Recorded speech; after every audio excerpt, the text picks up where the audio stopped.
aujourd'hui, c'est un restaurant. C'est un petit restaurant de quartier qui n'a jamais rien revendiqué d'autre que d'être bio à 100%.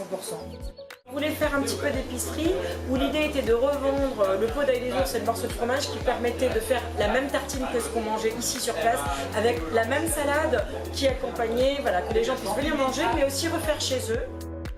Moi, ce qui m'avait motivée à la base, c'était ma présence sur une ferme en biodynamie et j'avais envie de rapporter en ville cette façon de cuisiner, ces légumes tellement originaux de par la qualité, de par la façon dont ils étaient cultivés sur une ferme en biodynamie, où déjà il y avait un aspect social, un aspect économique, un aspect même on peut dire spirituel. Alors pour moi les valeurs c'est avant tout défendre le vivant.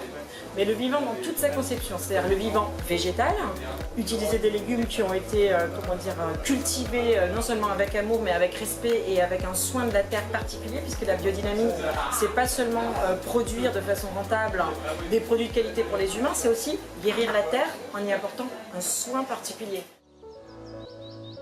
Moi, la première valeur que j'ai envie de défendre ici, c'est celle du vivant. Cuisiner vivant, communiquer vivant, défendre le vivant. Ça, c'est vraiment ce qui, moi, me plaît et me motive 7 ans après, encore de la même façon qu'au début.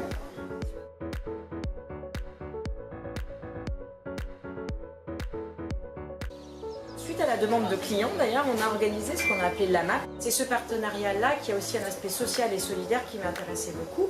Donc ça s'est fait de façon assez naturelle avec la ferme de Truttenhausen, puisque c'était quand même à la base cette ferme-là avec laquelle nous travaillons. Et nous, on a appelé ça Amapéro, puisque c'est aussi rapidement devenu un moment convivial, où les gens pouvaient s'installer sur la terrasse, le lieu s'y prêtant, pour boire une petite boisson, alcoolisée ou pas, manger ou pas.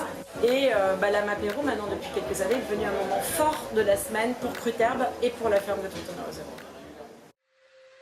Alors le bilan, c'est 7 ans après, je dirais qu'il est grandement positif sur l'aspect social, sur l'aspect de communication. Ça s'est fait vraiment de bouche à oreille. Cruterbe commence à être connu. Cruterbe est maintenant référencé dans pas mal de guides. On a donc un bon retour client, un bon retour social, un bon retour aussi qualitatif.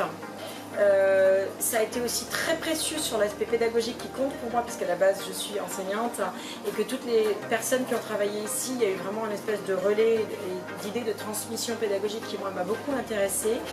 La vraie question pour laquelle je n'ai pas encore de réponse aujourd'hui, c'est que étant donné que nous sommes quand même sur un registre de structure commerciale, économiquement ça reste très très compliqué. On est encore un petit peu vu pour certains comme un magasin de luxe, comme un restaurant de luxe, ce qui n'est pas le cas. Ou alors c'est un luxe, mais un luxe bienfaisant qu'on choisit.